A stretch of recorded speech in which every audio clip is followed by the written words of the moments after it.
Grace and peace to you. Welcome to Morning Watch. Hey, Terry.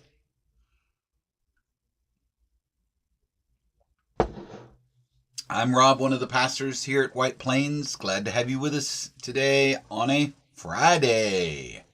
Happy Friday, everyone. Morning, Kenna. Good morning to you whenever you're watching. Thanks for being here.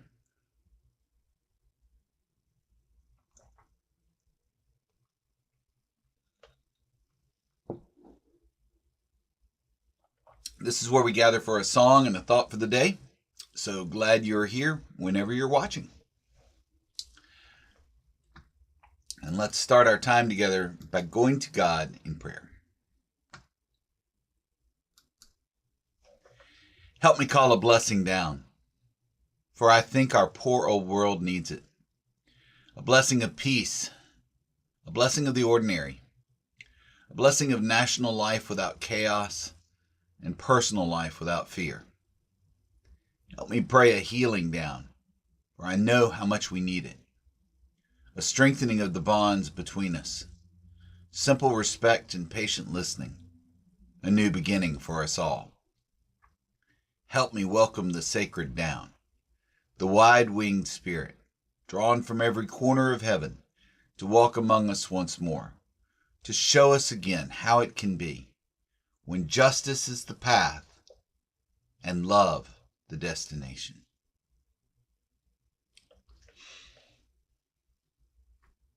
Amen and amen. You know, I could probably just leave that prayer up the whole time, right?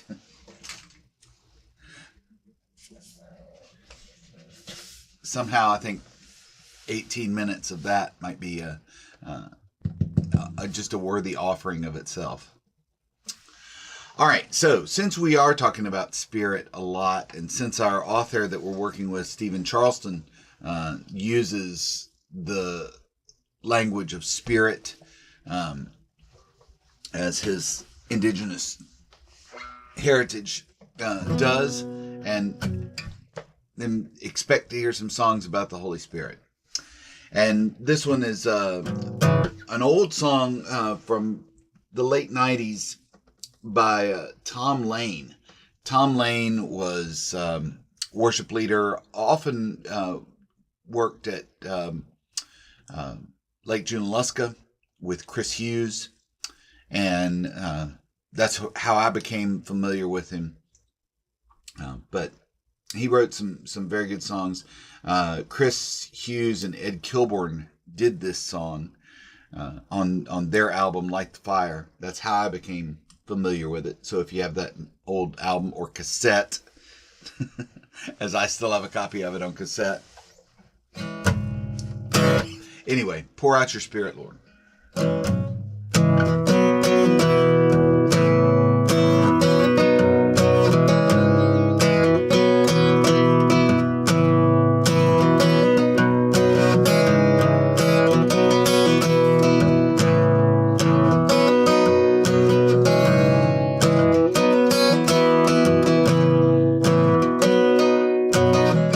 Pour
Pour out your fire, Lord, on your people.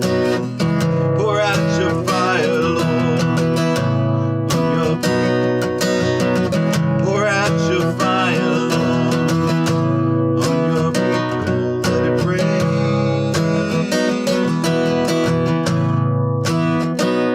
Let it rain.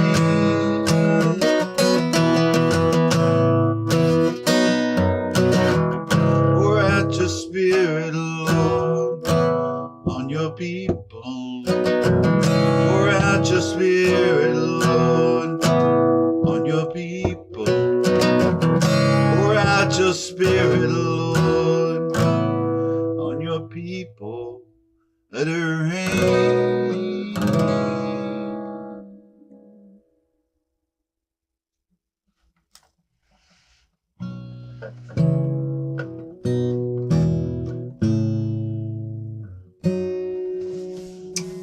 There you go.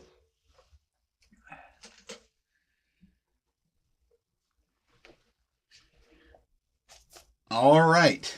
We are into this book now by Steven Charleston, Ladder of Light, climbing the rungs of the ladder out of the kiva. The kiva, remember, he says in the introduction, is the Native American temple or worship space where you descend through a hole in the roof and you are in darkness. It is womb-like. It is not darkness as fear, but darkness as security. And then you climb out of that with the strength you've gained back to the light and to the world. So out of darkness into life. Yeah, that's right. Cassettes, Terry. Good morning, Robin.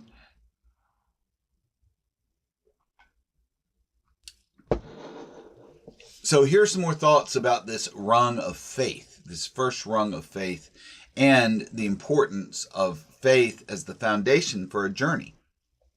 Emerging from darkness into light is a journey. And Charleston writes about it this way: sacred journey.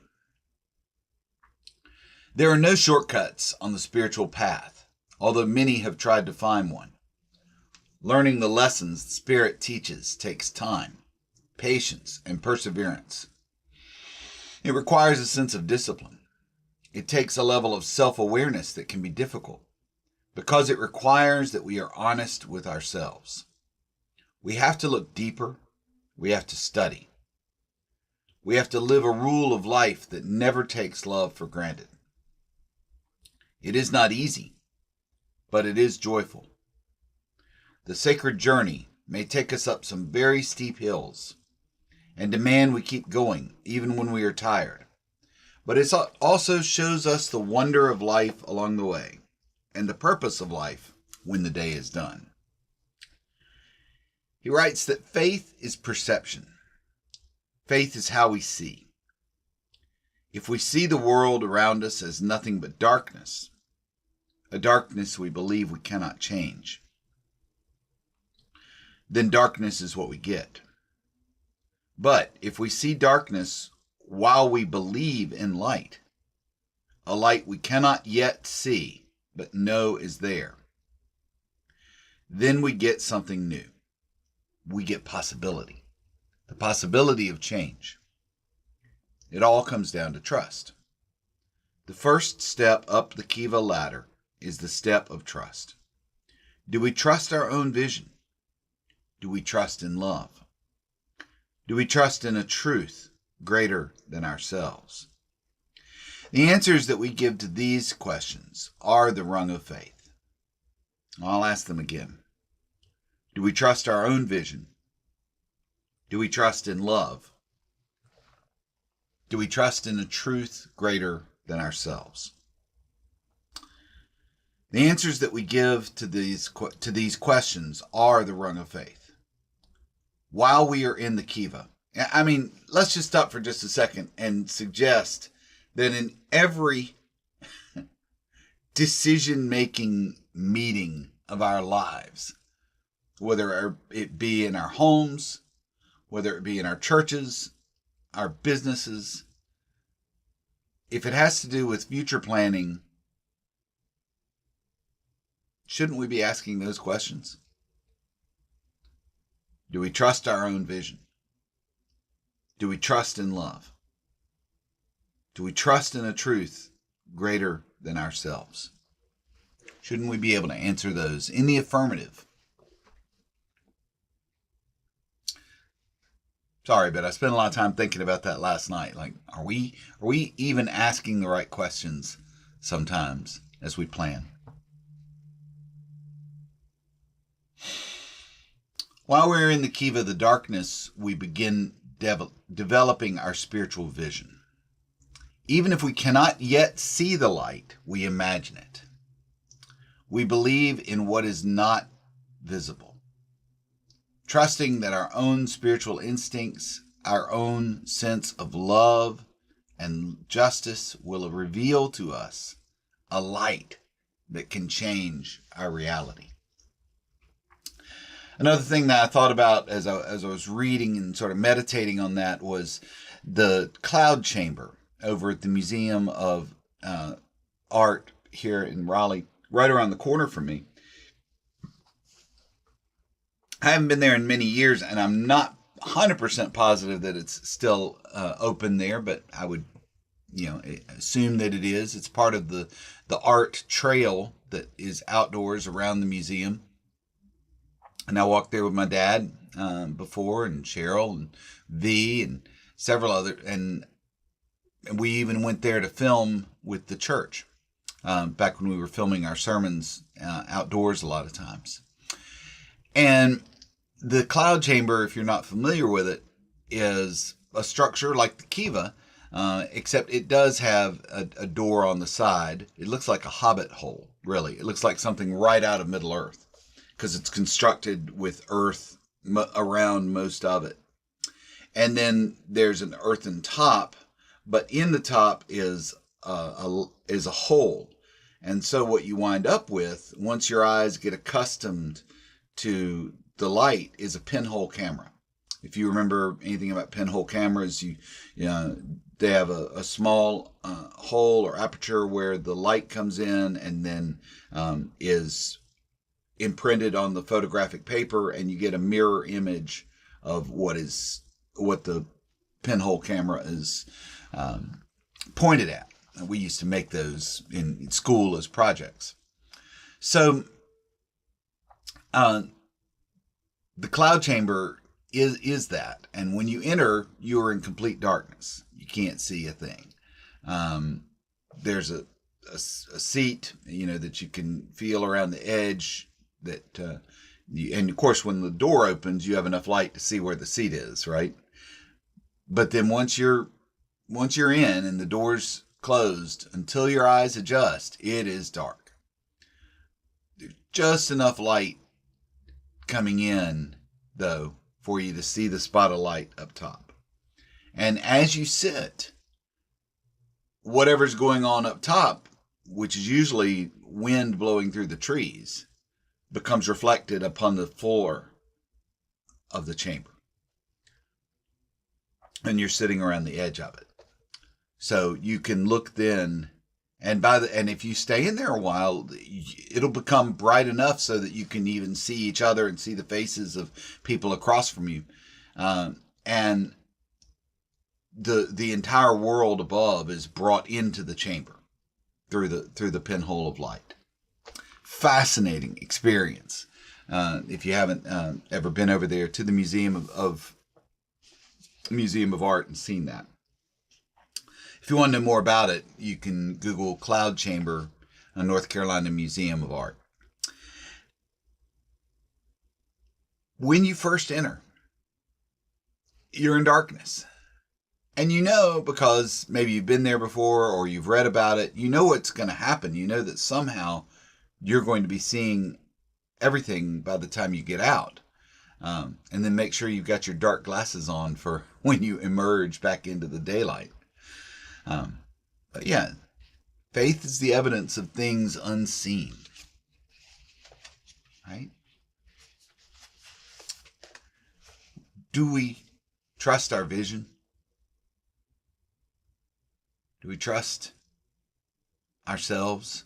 Do we trust in love? Do we trust in a power greater than ourselves? Words to ponder as we go into this weekend. I pray that you will have peace and purpose in this time. And I'll look forward to seeing you in church Sunday as we celebrate the baptism of the Lord and our own commitment of renewal at baptism. So we'll look forward to seeing y'all there. And I look forward to seeing you again on Tuesday next week for another Morning Watch. Thanks so much. Take care, folks.